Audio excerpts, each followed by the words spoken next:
इन्नल हम्दलिल्लाह नहमदुहु व नस्तईनुहु व नस्तगफिरुह व नऊज़ु बिल्लाहि मिन शुरूरि अनफुसिना व मिन सय्यिआति अमालिना मन यहदिहिल्लाहु फला मुज़िल्ल लहु व मन युज़लिलहु फला हादिय लहु व अशहदु अन ला इलाहा इल्लल्लाहु वहदहु ला शरीका लहु व अशहदु अन्ना मुहम्मदन अब्दुहु व रसूलुहु अम्मा बअद फ़इन्न खैरल हदीस किताबुल्लाह व खैरल हदी हदी मुहम्मदिन सल्लल्लाहु अलैहि वसल्लम व शर्रल उमूरि मुहदसातुहा व कुल्लु मुहदसतिन बिदअह व कुल्लु बिदअतिन ज़लालह व कुल्लु ज़लालतिन फिन्नार फ़अऊज़ु बिल्लाहि अस्समीइल अलीम मिनश शैतानिर रजीम मिन हम्ज़िहि व नफ़्ख़िहि व नफ़्सिहि बिस्मिल्लाहिर रहमानिर रहीम या अय्युहल्लज़ीना आमनू क़ू अनफ़ुसकुम व अहलीकुम नारा वक़ूदुहन्नासु वल हिजारा रब्बि इश्रह ली सदरी व यस्सिर ली अमरी वहलुल उक़दतम मिन लिसानी यफ़क़हू क़ौली रब्बि ज़िदनी इल्मा आमीन अल्लाहुम्मा रब्बि ज़िदनी इल्मा आमीन। तमाम तारीफ़ अल्लाह रब्बुल आलमीन के लिए लायक़ व ज़ेबा है जो सारी दुनिया का मालिक और खालिक है। बादहू दरूद व सलाम नाज़िम व तमाम नबियों पर, ख़ास तौर से अल्लाह के आखिरी नबी मुहम्मद रसूलुल्लाह सल्लल्लाहु अलैहि वसल्लम पर अल्लाहुम्मा सल्लि व सल्लिम व बारिक अलैहि। सामीन, गुज़िश्ता जुमा के खुतबे के अंदर बच्चों के अंदर बिगाड़ के जो असबाब होते हैं, जो सबब होते हैं, कैसे कैसे आता है, 5 पॉइंट्स आपके सामने रखे थे। बाकी गुज़िश्ता जुमे के खुतबे के 5 पॉइंट बचे हुए थे, इंशाअल्लाह जो मैं अब आपके सामने रखने की कोशिश कर रहा हूँ। अल्लाह ताला से दुआ है वो हमें इन बातों को सुनने के बाद अमल की तौफ़ीक़ अता फ़रमाए।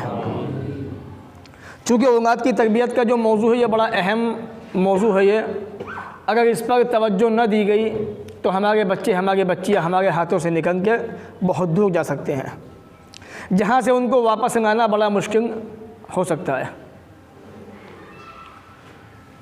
आज की जुमा के खुतबे का सबसे पहला यानी छठा पॉइंट है, और आज के जुमे के खुतबे का पहला पॉइंट,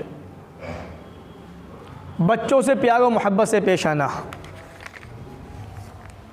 आज क्या है, आज हमारे समाज के अंदर, मुआशरे के अंदर से, हमारे अंदर से बच्चों के ताल्लुक़ से रहम, प्यार, मोहब्बत निकल चुका है। हम ज़रा सी बातें बच्चों पे सख्तियाँ करते हैं, जहाँ सख्ती की ज़रूरत है वहाँ सख्तियाँ नहीं करते, जहाँ सख्ती की ज़रूरत ना हो वहाँ पे सख्तियाँ कर जाते हैं। तो छठा सबब, बच्चों से प्यार और मोहब्बत के अंदर रहम व करम से दूर का हो जाना, उन्हें प्यार न मिलना, उन्हें रहम न मिलना, ये छठा सबब है जिसकी वजह से बच्चे बिगड़ जाते हैं। हदीस सही बुखारी किताब-उल-वक़ा हदीस नंबर 5997। रसूल अकरम जनाब मोहम्मद रसूलुल्लाह सल्लल्लाहु अलैहि वसल्लम फरमाते हैं, साहबी कहते हैं कि अल्लाह के नबी सल्लल्लाहु अलैहि वसल्लम ने हसन इब्न अली का बूसा लिया, और बूसा लेने के बाद तो एक साहबी पास में बैठे हुए थे, अक़रा इब्न हाबिस रज़ियल्लाहु तआला अन्हु। जब रसूल अकरम को उन्होंने बूसा लेते हुए देखा कि या रसूलल्लाह, आपने इस बच्चे का बूसा लिया, इन्ननी अशरतम मिनल वलद, मेरे तो 10 बच्चे हैं, 10 बच्चियाँ हैं, मेरे पास 10 औलाद मौजूद हैं, मा क़ब्बलतु मिनहुम अहदन, मैंने उनमें से कभी किसी का बूसा नहीं लिया। हालांकि अरबों के अंदर बच्चों को बूसा लेना, प्यार करना, उनकी पेशानी को चूमना ये आम बात है। ये इस बात की दलील है कि बच्चे से बाप की मोहब्बत बेइंतहा बेपनाह है, और हमारे यहाँ पे ऐसा नहीं होता है, क्योंकि हमारे यहाँ के अंदाज थोड़े निराले हैं, थोड़े दूसरे हैं। तो रसूल अकरम ने हसन इब्न अली का बूसा लिया, उन साहबी ने कहा कि मैंने अपने 10 बच्चों में से कभी किसी को बूसा नहीं दिया। तो रसूल पाक ने फरमाया सल्लल्लाहु अलैहि वसल्लम, मन ला यरहम ला युरहम, जो किसी पे रहम नहीं करता उस पर भी रहम नहीं किया जाता। औलाद जैसी प्यारी चीज़, अगर आदमी उसको प्यार ना करे, मोहब्बत से पेश ना आए, बूसा ना दे, उसको ना चूमे, तो फिर औलाद ये समझती है कि मेरे अब्बू को मुझसे मोहब्बत नहीं है, प्यार नहीं है। हमें इस बात का ख्याल रखना चाहिए कि बच्चों को प्यार भी करना चाहिए, बच्चों को बूसा भी देना चाहिए। रसूल पाक फरमाते हैं सल्लल्लाहु अलैहि वसल्लम, इज़ा अरादल्लाहु बिअहलि बैतिन खैरा, नतीजा क्या है? प्यार मोहब्बत कब होता है? जब इंसान में नरमी होती है, और जब नरमी ना हो इंसान के अंदर तो ना प्यार होता है ना मोहब्बत होती है। बच्चे डरते हैं, बच्चे घर में खेल रहे हैं, बहन के साथ में, अम्मी के साथ में, भाई के साथ में, पता चला कि अब्बू आ गए, सन्नाटा। घर में क्या हुआ? सन्नाटा छा गया, जैसे बिल्कुल वहाँ पे बच्चे रहते ही नहीं है, बच्चे है ही नहीं समाज के अंदर, हमारे घर के अंदर। तो ये भी अच्छी चीज़ नहीं है। डर अच्छी चीज़ है, लेकिन डर ऐसा होना चाहिए जो शरीयत ने आपको जिसकी इजाज़त दी हो। ऐसा ना हो कि बच्चे खेल रहे हैं, खेलते कूदते डर के मारे और छुप जाएँ अपने अपने बिस्तरों के अंदर कि अब वो आगे डांटेंगे, पूछेंगे, बहुत सारे सवाल करेंगे। इससे पहले मौका अच्छा है कि अपने अपने बिस्तरों में छुप जाओ, अपनी अपनी जगह पहुँच जाओ। इज़ा अरादल्लाहु बिअहली बैतिन खैरा, जब अल्लाह ताला किसी घर वाले के साथ में अच्छाई का इरादा फरमाता है, अदखला अलैहिम गिफ्र, सही अंजाम हदीस नंबर 303। अल्लाह ताला उन लोगों के अंदर, उनके अंदर जो है नरमी को पैदा कर देता है, और जब नरमी हमारे अंदर आएगी तभी प्यार मोहब्बत पैदा होगा। नरमी नहीं होगी तो प्यार मोहब्बत नहीं आएगी। तो ये छठा सबब है बच्चों के बिगड़ने का। जब हमारे अंदर तशद्दुद आएगा, सख्ती पैदा होंगी, तो बच्चे हमारे हाथ से जाएंगे। सातवीं चीज़, सातवां सबब बच्चों के बिगड़ने का, अदब सिखाने में गुलू और तशद्दुद से काम लेना। बच्चों को अदब सिखाना चाहिए, तमीज़ सिखानी चाहिए, उठने बैठने के सारे काम सिखाने चाहिए। कोई मेहमान आ रहा है किस तरीके से पेश आना चाहिए, सारी चीज़ें बतानी चाहिए बच्चों को। लेकिन हर चीज़ का एक तरीका, एक सिस्टम होता है, अदब होता है एक। आज क्या होता है? बच्चों पे हुक्मरानी होती है, बच्चों से बेजा काम लिए जाते हैं, इसलिए बच्चे हमारे हाथ से निकलते जाते हैं सख्ती की बुनियाद पर। सख्ती वहाँ कीजिए जहाँ सख्ती करने का हुक्म है। घर पे मेहमान आ गए, अम्मी ने कहा कि बेटा जाओ बाहर से सामान ले आओ, बच्चा नहीं गया, बच्चे पे डांट गए। और ये नहीं पता कि बच्चे ने सुबह से शाम तक 5 नमाजें नहीं पढ़ी, कोई परवाह नहीं, ना डांटा ना डपट किया, कुछ नहीं। बेटा कहाँ थे? अम्मी दोस्तों के साथ में खेल रहा था। आओ खाना खा लो, टाइम हो गया खाने का। नमाज़ पढ़ी थी कि नहीं, उसकी परवाह नहीं, उसका कोई सवाल जवाब नहीं। बच्चा स्कूल ना जाए, मालूम हो जाए कि बच्चा स्कूल गया था लेकिन पहुंचा नहीं स्कूल तक, क्या मजा नहीं, माँ खाना दे दे बच्चे को, भूखा प्यासा रहेगा बच्चा। और नमाज़ छोड़ दे तो खाना भी मिलता है, नाश्ते भी मिलते हैं, सारी चीज़ें मिलती हैं। तो जहाँ पे सख्ती होनी चाहिए सख्ती वहाँ नहीं होती है, जहाँ सख्ती होनी चाहिए वही उनका सिस्टम होगा है। तो अदब सिखाने में बच्चों से गुलू तशद्दुद से काम लेना, ये सातवां सबब। ये क्या होता है? बच्चों पे हुक्मरानी करना। ताबईन में से एक बहुत बड़े मुहद्दिस गुजरे हैं, इब्न शौज़ब रहमहुल्लाह। वो कहते हैं ज़रबुल मुअल्लिम सिबियान, इन्होंने बच्चों को मारने को नापसंद किया कि अदब सिखाने वाला बच्चों को मारे पीटे, ये अच्छी चीज़ नहीं है। आगे फरमाते हैं क्यों? वक़ाला, आगे कहा इन्होंने, यज़रिबु मन ला ज़ंब लहू, उसको मारते हो जिसका गुनाह ही नहीं है कुछ भी, वो तो मासूम है, उसे क्यों मारते हो? आदमी खामखा बच्चे को डांटे, बच्चे को मारे, ये मुनासिब नहीं है। वहाँ डांटे, वहाँ मारे, हक की मार, जहाँ शरीयत ने आपको मारने का हुक्म दिया। अब तो हालात इतने चेंज हो गए कि बाप जब चाहे तब गुस्सा हो जाता है, कोई वक्त नहीं, कोई मौका नहीं, कुछ नहीं पता क्या हो रहा है समाज के अंदर, इस्लाम क्या कहता है, क्या सिखाना चाहता है, हम क्या सीख रहे हैं और हम बच्चों को क्या मैसेज दे रहे हैं। एक और चीज़ बच्चों के ताल्लुक से, आजकल जो हमारे स्कूल हैं वो भी बहुत एडवांस हो चुके हैं। वो कैसे? उस्ताद साहब जो है एंटर हुए स्कूल के अंदर, और जैसे ही उस्ताद की टीचर की क्लास में एंट्री हुई, सारे बच्चे स्टैंड अप, अस्सलाम वालेकुम टीचर साहब, उस्ताद साहब। क्या है मेरे भाई? ये दीन नहीं है, ये यहूदियत है, ये नसरानियत है, ये ईसाइयत है, ये इस्लाम नहीं है। क्लास में कौन दाखिल हुआ? बच्चे या टीचर? टीचर दाखिल हुआ क्लास के अंदर। सलाम की जिम्मेदारी किसकी बनती थी? टीचर की या बच्चों की? टीचर तो बहुत बड़े हैं मियाँ, अरे टीचर सलाम कैसे कर देंगे, उनकी तो नाक कट जाएगी, बेइज्जती हो जाएगी, बच्चों को सलाम करेंगे। ये माहौल हमारे यहाँ का बना हुआ है। और अगर टीचर के अंदर जाने के बाद बच्चों ने सलाम नहीं किया, बच्चे स्टैंड अप नहीं हुए बाकायदा, फिर देखिए टीचर का क्या हाल करता है बच्चों का। कुछ नहीं पता बच्चे के घूसे कहाँ पड़ रहे हैं, कमर में कि पेट के अंदर कि कोख के अंदर। रसूल अकरम फरमाते हैं सल्लल्लाहु अलैहि वसल्लम, मन अहब्बा, जिस आदमी को ये बात पसंद हो कि लोग उसके ताज़ीम के लिए, उसके अदब के लिए खड़े हो जाएं, जो आदमी ये पसंद करता है कि मैं आऊँ तो बच्चे स्टैंड अप हो जाएं, मेरा इस्तकबाल करें, फ़लियतबव्वा मक़अदहु मिन्नार, उसे चाहिए कि अपना ठिकाना जहन्नम के अंदर बना ले। वो जहन्नम तैयार है तेरे लिए, तेरा इंतज़ार कर रही है, तू आ बस और मैं तुझे खाऊं, तुझे नपकूँ मैं। तो सिस्टम बड़े अजीब हो चुके हैं आज। गलतियाँ हम खुद करते हैं, थोप देते हैं बच्चों के ऊपर। ठीक है, बच्चों को अदब सिखाना चाहिए, लेकिन अदब भी वो होना चाहिए जो किताब और सुन्नत के मुताबिक हो। अगर हमारा इस्लामी स्कूल हो, हम अपने इस्लामी स्कूल के अंदर ही बच्चों को अदब ना सिखा पाएँ।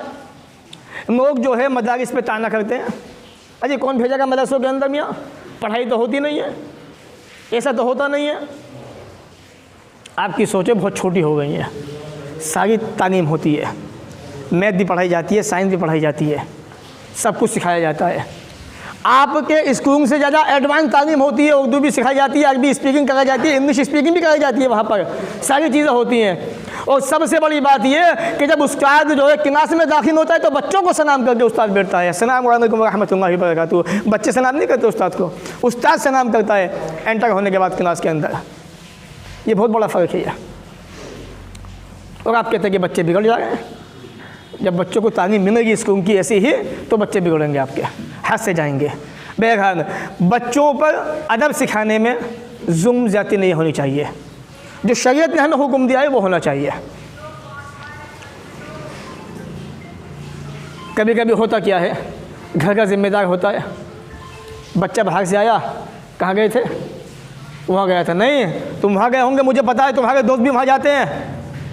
एक शक की जो सुई थी वो घुमा दी बाप ने, एक जो जिम्मेदार था उसने। ये शक जो होता है ना, ये बड़ी ख़तरनाक चीज़ है। हदीस देखेगा रसूल पाक की, अबू दाऊद हदीस नंबर 4889।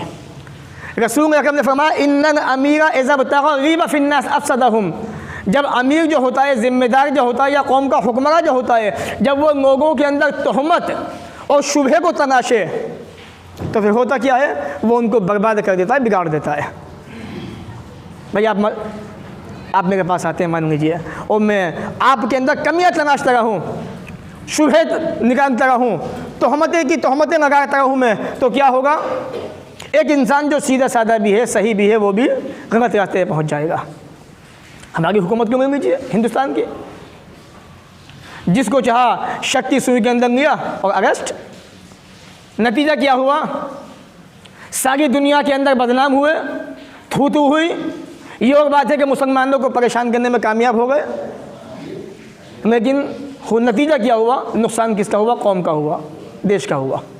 तो जब कोई इंसान, कोई आदमी, बच्चों का मसला हो, हुकूमत का मसला हो, बड़े पैमाने का मसला हो, अगर आप किसी भी इंसान के शक शुबे के पीछे पड़ जाएंगे, तो हम लगाएंगे उस पर कि नहीं ये वहाँ गया होगा, नहीं मुझे यकीन है, मुझे शक है आपके ऊपर, आपने ऐसा नहीं ऐसा किया होगा, तो होगा क्या नतीजा, अफ़सदहुम, वो इंसान उस पूरी कौम को बिगाड़ देगा, बर्बाद कर देगा। कोई भी काम हो यकीन की बुनियाद पर होना चाहिए। तो शरीयत ने इससे मना किया है। तो 7वां सबब है बच्चों के बिगड़ने का, अदब सिखाने में बच्चों से सख्ती से काम लेना, नरमी से काम लीजिए। नंबर 8, बच्चों की जायज़ ज़रूरियात को ज़िम्मेदारी के अंदर लापरवाही बरतना। जो बच्चे की जायज़ ज़रूरियतें थी उनमें लापरवाही, नतीजा क्या होता है, बच्चा बिगड़ जाता है। अबू मुझे ज़रूरत है पैसों की, मुझे फ़ना चीज़ लानी है, फ़ना किताब लानी है, वो सामान लेके आना है। आप जानते हैं मैं स्कूल के अंदर हूँ, मुझे बहुत सारे वो बनाने हैं, नोट बनाने हैं। मैम ने कहा है कि चेक इन होनी है 2-3 दिन के अंदर, लेकिन बाप पैसे नहीं देते, चल रहे पैसे नहीं है, डांट देता है बच्चे को। नतीजा क्या होता है, इस लापरवाही की बुनियाद पर बाप की बच्चे के जहन के अंदर मुख्तलिफ ख्याल आते हैं, यार मेरे अब्बू मुझे पैसे नहीं देते। दोस्तों से कहता है, अच्छा यार तुम्हारे अब्बू तो बहुत पैसा है, क्या बताऊँ, पैसा तो बहुत है, कंजूस है एक नंबर का मेरा बाप। तो बिगाड़ शुरू होता है वहाँ से। नबी अकरम ने क्या फरमाया, हदीस सुने, कफ़ा बिल इस्मन अन युज़य्या मन यक़ूत, अबू दाऊद किताब ज़का हदीस नंबर 1692। आदमी के गुनहगार होने के लिए इतना ही काफ़ी है कि जिनका वो ज़िम्मेदार है उनके हक़ को ज़ाया कर दे। बच्चे की रोज़ी की जिम्मेदारी आपकी है। आप बच्चे को खाना ना खिलाएं, बच्चे को नाश्ता ना दें, तो ये आप बच्चे के हक़ को ज़ाय कर रहे हैं। ये बहुत बड़ी जिम्मेदारी है। और मैंने बताया था ये गुज़िश्ता दरसों के अंदर असर की नमाज के बाद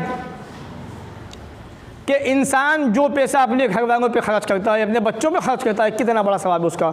हदीस देखिए आप, नबी अकरम फरमाते हैं सल्लल्लाहु अलैहि वसल्लम, दीनारुन अनफक़तहु फ़ी सबीलिल्लाह, एक आदमी ने 1 रुपया 1 दीनार जो है अल्लाह के रास्ते में खर्च किया, और 1 दीनार किसी मुसलमान को कैद खाने से, जेल से छुड़ाने में खर्च किया जो नाहक फंस गया था, और 1 दीनार जो है उसने किसी मिस्कीन को सदका दे दिया। 3 ऑप्शन हो गए। अल्लाह के रास्ते में खर्च किया, किसी को आज़ाद कराने में खर्च किया, किसी मिस्कीन को दे दिया। 3 ऑप्शन। चौथा ऑप्शन व दीनारुन तसद्दक़ा अनफ़क़तहु अला अहलिक, चौथा ऑप्शन कि उसने वो 1 दीनार अपने घर वालों पे, अपने बच्चों पे खर्च किया। अब 4 ऑप्शन हो गए। अब आइए देखते हैं कि इनमें से फजीलत के एतबार से, सवाब के एतबार से, अजर के एतबार से कौन सा दीनार, कौन सा रुपया ज़्यादा बेहतर है। देखा जाए अल्लाह के रास्ते से बेहतर कौन सी चीज़ हो सकती है? कोई नहीं। लेकिन रसूल अकरम ने फरमाया आज़मुहा अजरन अन्नज़ी अनफ़क़तहु अला अहलिक, सवाब के एतबार से सबसे ज़्यादा अजीम, बेहतर, फजीलत वाला वो पैसा है, वो दीनार है जो तुम अपने बच्चों पे खर्च करते हो, अपने घर वालों पे खर्च करते हो। तो बच्चों पे खर्च करना चाहिए जहाँ ज़रूरत हो। ऐसा भी ना हो कि बच्चों पे इतना खर्च कर देना कि बच्चे जो है नाजायज़ चीज़ें आपसे मांगने की मुतालबा करें कि अब मुझे ये भी चाहिए, वो भी चाहिए। क्यों? क्योंकि आपने उस बच्चे के इंतज़ामात के अंदर गलत से काम किया। देना था उसे 1 रुपया, दे दिए 5 रुपया आपने, फिर 10 दिया आपने, तो बच्चा आहिस्ता आहिस्ता बिगड़ता जाता है। एक दिन वो भी आता है कि बच्चे हमारे हाथ से निकल जाते हैं और हम बाद में परेशान होते हैं। तो ये 8वां सबब था बच्चों के बिगड़ने का। 9वां सबब, बच्चों से तोहफ़ा देने में, कोई भी चीज़ देने में, सुलूक करने में नाइंसाफ़ी से काम लेना। आज यही तो होता है मेरे भाई, यही होता है, आज हो भी रहा है। प्रॉपर्टी का मसला हो, खाने पीने का मसला हो, पहनने ओढ़ने का मसला हो, कोई भी मसला हो, मुझे तो ये बेटा ज़्यादा पसंद है, मैं तो इसे दूंगा।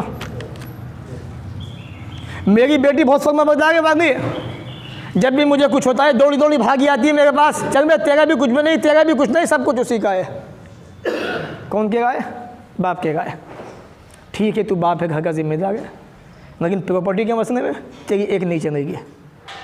तू जन्नत का दरमियानी दरवाज़ा है, इसमें कोई शुबा नहीं, कोई शक नहीं, माँ जन्नत है, इसमें कोई शुबा नहीं है, लेकिन प्रॉपर्टी के मसले में ना तेरी चलेगी, ना तेरी बीवी की चलेगी, उसकी चलेगी जिसने सारी दुनिया को बनाया, सारी कायनात को पैदा किया है। हिस्से मुतय्यन है आज ही हुआ समाज के अंदर। तो बच्चों से अता व सुलूक में नाइंसाफ़ी है। प्यार मोहब्बत का मसला हो, एक से प्यार ज़्यादा होगा, एक से कम होगा, मियाँ यहाँ भी फंसोगे आप। सबसे बराबर होना चाहिए, खाने की चीज़ हो, पहनने की चीज़ हो, सबको बराबर बराबर होना चाहिए। हदीस देखें आप, कितनी प्यारी हदीस है। हज़रत अनस कहते हैं रज़ियल्लाहु तआला अन्हु, काना रसूलुल्लाह सल्लल्लाहु अलैहि वसल्लम, रसूल अकरम के साथ में एक आदमी था, फ़जाअ इब्नुन लहू, जो आदमी अल्लाह के रसूल के पास बैठा हुआ था उसका बेटा आया, फ़क़ब्बलहू, उसने अपने बेटे को बूसा दिया, चूमा। बूसा पेशानी को चूमना होंठों के ज़रिए से, अपने बेटे का बूसा लिया। वाजनसहू अला फ़ख़िज़ही, और अपनी रान पे बिठा लिया उसको, मोहब्बत में, शफ़क़त में, कि मेरा बेटा आजा। आज भी तो ऐसा होता है, बेटा पैदा हुआ है, खुशियों की बहारें आ जाती हैं, मिठाइयाँ तक़सीम होती हैं, मिठाइयाँ बाँटी जाती हैं, रिश्तेदारों में फ़ोन घुमाए जाते हैं, बेटा पैदा हुआ है। और वहीं बेटी पैदा हो जाए, मेरा क्या हुआ? हाँ, अल्लाह ने बेटी दी है, जी जी। तो वो चेहरे पे ना मुस्कुराहट होती है, ऐसा लगा जैसे किसी ने अच्छी तरह से तबीयत से मारा है इस आदमी को, बेचारे के चेहरे से मुस्कुराहट भी छिन गई है बेटी के पैदा होने पे। बहरहाल बेटा आया, उसको बिठाया, अचानक सुम्मा जात बिन्तुल्लाह, फिर उसकी बेटी भी आई, फ़अजनसहा इला जंबिही, तो उसने बेटी को बजाय यहाँ बिठाने के कहाँ बिठाया? अपने पहलू में, अपने बगल में। फ़क़ाल नबी सल्लल्लाहु अलैहि वसल्लम, अल्लाह के नबी ने फरमाया, फ़हन्ना अदलत बैनहुमा, ऐ मेरे प्यारे साथी, तूने इन दोनों के दरमियान इंसाफ से काम क्यों नहीं किया? तूने जुल्म क्यों किया? इंसाफ क्यों नहीं किया तूने? जब तूने बेटे को अपनी हाथ टांग पे बिठाया था, अपनी गोद में लिया, तो बेटी को उल्टी गोद में लेना चाहिए था तुझे। तूने ना इंसाफी से काम लिया, इंसाफ क्यों नहीं किया दोनों के दरमियान। सहीह हदीस नंबर 3098। तो मसला प्यार मोहब्बत का हो, हुस्न सलूक का हो, कोई चीज़ देने का हो, हर चीज़ के अंदर इंसाफ से काम लेना पड़ेगा आपको। आइए वो हदीस भी देख लेते हैं जिसमें प्रॉपर्टी का मसला या तोहफे देने का मसला आता है, उसका मसला क्या है। आजकल हमारे यहाँ पे असल में क्या है, नमाज का मसला हो या दूसरा मसला हो, बच्चों को अजीब निगाह से देखा जाता है। आइए रसूल अकरम के ज़माने के अंदर बच्चों की हैसियत क्या थी, मैं आपको एक हदीस के ज़रिए बताता हूँ। और हमारे बहुत सारे भाई तो ऐसे हैं, जाके देखें मस्जिदों के अंदर बच्चा आ गया, पीछे लग, आगे कैसे आ गया तो लगता है कि जैसे मस्जिद जो है, बुरा मत मानिएगा, इनके बाप दादा ने बनाई है मस्जिद, इन्हीं की मस्जिद है, बच्चों की मस्जिद है ही नहीं। बहरहाल हदीस अल्लाह के रसूल की देखिए, अन्ना रसूलुल्लाह उतिया बिशराबिन फशरबिन, अल्लाह के रसूल के पास एक बर्तन लाया गया पीने का, आपने उस बर्तन से पिया। व अन यमीनिही गुलामुन, सीधे हाथ पे एक बच्चा बैठा हुआ था आपके। व अन यसारी अनशाख, और आपके उल्टे हाथ पे बड़े बड़े बुजुर्ग बैठे हुए थे। आज कहते हैं ना वो बड़े अल्लाह वाले हैं, यहाँ जिधर निगाह डाल देते हैं लोग मुसलमान हो जाते हैं, बस बड़े पहुँचे हुए हैं। और फलाने तो बड़े पहुँचे हुए थे, एक कदम उठाया तो दूसरा कदम बक्के पहुँच गया, इतने पहुँचे हुए। जी मेरे भाई, ये अकीदे बने हुए हैं मुसलमानों के यहाँ पर। तो अशियाक के अंदर कौन थे सबसे पहले, हज़रत खालिद इब्न वलीद बैठे हुए थे अल्लाह के रसूल के बाएं जानिब, और एक छोटा सा बच्चा कहाँ था, दाएं जानिब। नबी ने यह नहीं कहा कि बच्चा उठ मेरे उल्टी तरफ बैठ, ये खालिद इब्न वलीद है, ये बैठेंगे सीधी तरफ, इनका मकाम तुम्हें क्या पता, ये अल्लाह की तलवार है ये। क्या नबी ने ऐसा कहा? नहीं कहा। जो जहाँ बैठा था वहीं बैठा हुआ था। अब देखिए आगे क्या होता है। फ़क़ाल मिन गुलाम, अल्लाह के नबी ने उस बच्चे से कहा, अताज़नु नी अन ओतिया हाउलाई, क्या तुम मुझे परमिशन देते हो छोटे बच्चे के, मैं ये जो बर्तन है पानी पीने का, ये पीने का जो भी है उसमें दूध जो एटो कुछ भी चीज़ थी, मैं इन लोगों को दे दूँ जो बुजुर्ग हैं, बड़े हैं, मर्तबे वाले हैं, सहाबा की जमात है, क्या मैं इनको दे दूँ? नबी क्या कर रहे हैं? परमिशन में है, किससे? बच्चे से, छोटे से। ये इस्लाम का उसूल है, जो सीधी तरह बैठा हुआ है पहले उसका हक़ है। नबी हक़ दे रहे हैं, बता रहे हैं कि हक़ कैसे देना चाहिए। आज हमारे यहाँ पे ऐसा कुछ नहीं होता है, हमें पता ही नहीं है। पहली बात तो आज ही पता चलनी होगी, शायद पता ही नहीं है हमें। आगे कहा तो बच्चे ने कहा, वल्लाह या रसूल, अल्लाह के रसूल, अल्लाह की कसम, न ऊसे वो बेनसीबी में इनका हदन, मैं अपने हिस्से को किसी पर तरजीह नहीं दूंगा। जिस बर्तन ने आपके होठों को छुआ, मैं कैसे दे दूँ इनको? मैं पीऊँगा पीना इससे। तो रसूल अकरम ने अपने हाथ से बर्तन उस बच्चे को दे दिया। आज क्या होता है, चुप बैठ जा, तुझे पता नहीं है कितने बड़े बैठे हुए हैं, बैठ नीचे, डांट देते हैं बच्चों को। वहाँ नबी ने ऐसा नहीं किया। तो नबी तालीम दे रहे हैं, सिखा रहे हैं। सही बुखारी हदीस नंबर 5620, हदीस को पढ़िए बार बार।